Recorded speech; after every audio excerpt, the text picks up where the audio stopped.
अस्सलाम वालेकुम। आप सबको एमएस तालीम में एक मरतबा फिर से वेलकम। और आज की इस वीडियो के अंदर मैं आप लोगों को जामे शीरी बनाने का तरीका भी सिखाऊंगा और साथ ही साथ जो है वो सोल्यूशन और उसकी टाइप्स के बारे में भी थोड़ा सा हम लोगों ने डिस्कशन करनी होगी इस टॉपिक के ऊपर। अच्छा देखें, जिस तरीके से अगर हमें जामे शीरी बनाना हो तो उसके अंदर सर फहरिस्त कौन कौन सी चीज़ें हमें चाहिए होती हैं। उसके अंदर पानी डलेगा, पानी के साथ साथ उसके अंदर चीनी डिज़ोल्व होगी और चीनी डिज़ोल्व होने के बाद उसके अंदर मशहूर ज़माना जो ड्रिंक है जो बचपन से हम पीते चले आ रहे हैं जामे शीरी उसके अंदर ऐड कर दिया जाएगा और फिर उसके अंदर हम लोगों ने उसको डिज़ोल्व करवाना है। डिज़ोल्व करवाने के बाद जामे शीरी तैयार हो जाएगा। और अगर ठंडा पीना चाहते हैं तो उसके अंदर लाजमी सी बात है आप लोगों ने बर्फ़ भी डाल देनी है। अच्छा देखें, अब अपने टॉपिक की तरफ आते हैं। हमारा जो टॉपिक है वो है सोल्यूशन एंड इट्स टाइप्स। देखें, जिस तरह से हम लोगों ने जामे शीरी बनाना सीखा उसके अंदर कुछ चीज़ें हम लोगों को पता होनी चाहिए, कुछ टर्मिनोलॉजीज़ हमें पता होनी चाहिए। एक टर्मिनोलॉजी जो आप लोगों को पता होनी चाहिए स्टूडेंट, वो ये है कि सॉल्यूट वो मिकदार या वो चीज़ जो कि सॉल्यूशन बनाने के अंदर डिज़ोल्व हो रही होती है, उसे नाम दिया जाता है सॉल्यूट। तो अब आप खुद अपने जहन पे जोर डाल के बताइए कि सॉल्यूशन तैयार करते हुए या जामे शीरी तैयार करते हुए आपने क्या चीज़ डिज़ोल्व करवाई। आपने दो चीज़ें डिज़ोल्व करवाई थी पानी के अंदर। कौन कौन सी दो चीज़ें? बिल्कुल सही। और दूसरी चीज़ भी आपने बिल्कुल सही बताई। पहली चीज़ आपने शुगर डिज़ोल्व करवाई थी और दूसरी चीज़ जो आपने डिज़ोल्व करवाई वो थी जामे शीरी। तो ये दो चीज़ें जो हैं इन्हें नाम दिया जाता है सॉल्यूट का।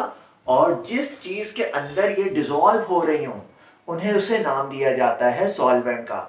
तो शुगर और जामे शीरी ये दोनों चीज़ें डिज़ोल्व हो रही थी पानी के अंदर, तो वाटर को नाम दिया जाएगा सॉल्वेंट। सॉल्यूट और सॉल्यूशन, सॉल्यूट और सॉल्वेंट का जो होमोजेनस मिक्सचर होता है इसे नाम दिया जाता है solution. The homogeneous mixture of solute and solvent is known as solution. तो पहली चीज तो हम लोगों ने बनाना सीख ली और वो है सॉल्यूशन। अब ये जान लेते हैं कि सॉल्यूशन की कौन कौन सी टाइप्स हैं। मेनली 3 टाइप्स जो हैं वो डिस्कस की जाती हैं। सैचुरेटेड सॉल्यूशन, अनसैचुरेटेड सॉल्यूशन और सुपर सैचुरेटेड सॉल्यूशन। ये 3 तरह के सॉल्यूशंस होते हैं। अच्छा, सबसे पहले हम ये समझेंगे कि सैचुरेटेड सॉल्यूशन क्या होता है। देखें, हमारे पास मान लें कि 1 गिलास पानी है और 1 गिलास पानी के अंदर अगर मैक्सिमम 3 चम्मच चीनी के डिज़ोल्व हो सकते हैं और हमने वो 3 के 3 चम्मच 1 गिलास पानी के अंदर अगर डिज़ोल्व करवा दिए तो इस सॉल्यूशन को नाम दिया जाएगा सैचुरेटेड सॉल्यूशन। और इसमें मज़ीद शुगर डिज़ोल्व नहीं हो रही होगी। अच्छा, ये बताएं कि आपको किस तरह से पता चलेगा कि इसके अंदर मज़ीद शुगर डिज़ोल्व नहीं हो रही। सोचें ज़रा सा और इसको बताएं। जी, आपने कुछ ना कुछ इसमें सोचा होगा और आपका आंसर भी यही होगा कि जो मज़ीद शुगर है, जब मिसाल के तौर पे चौथा चम्मच हम लोगों ने उस गिलास के अंदर डाला तो वो डिज़ोल्व नहीं हो रहा था। आपको इस चीज़ से पता चला होगा कि वो बॉटम में जाके वो 1 चम्मच बैठना शुरू हो गई होगी और वो मज़ीद डिज़ोल्व नहीं हो रही होगी। तो इस चीज़ से हमें ये पता चल जाता है कि ये सॉल्यूशन जो है अब सैचुरेट हो चुका है। इसके अंदर मज़ीद गुंजाइश नहीं है कि इसके अंदर सॉल्यूट को डिज़ोल्व करवाया जा सके। दोबारा से इसको रिपीट कर देता हूँ कि व्हाट इज सैचुरेटेड सॉल्यूशन। एक ऐसा सॉल्यूशन जिसके अंदर मैक्सिमम अमाउंट सॉल्यूट की डिज़ोल्व हो चुकी हो उसे नाम दिया जाता है सैचुरेटेड सॉल्यूशन। अच्छा, इसकी सेकंड टाइप है अनसैचुरेटेड सॉल्यूशन। अगर आपको सैचुरेटेड सॉल्यूशन समझ आ चुका है तो अनसैचुरेटेड सॉल्यूशन बिल्कुल इसका ऑपोजिट है।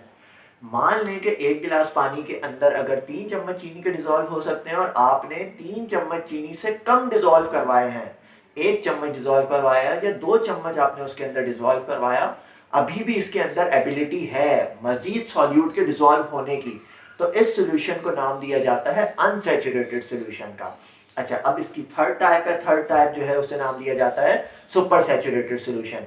मेरा आपसे क्वेश्चन ये है, क्या हम सैचुरेटेड सॉल्यूशन के अंदर मज़ीद सॉल्यूट पार्टिकल डिज़ोल्व करवा सकते हैं या नहीं करवा सकते? उसको सोचने के लिए आपके पास 5 सेकंड्स का टाइम है। उसके बाद मैं इसकी आप लोगों को एक्सप्लेनेशन देना शुरू कर देता हूँ।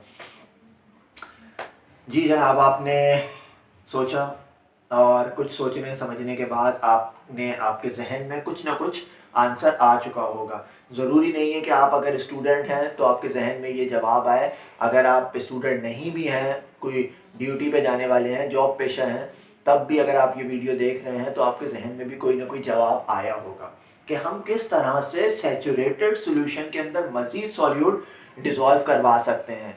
जी, तो अब मैं इसका आंसर बता देता हूँ, इसके बाद आप इस आंसर को अपने जो आंसर है उसके साथ मैच करें और देखें कि क्या आपका जवाब सही था या नहीं था। देखें, हम लोगों ने सैचुरेटेड सॉल्यूशन तैयार कर लिया, हम उसके अंदर मज़ीद सॉल्यूट पार्टिकल डिसॉल्व करवा रहे थे तो वो डिसॉल्व नहीं हो रहा था।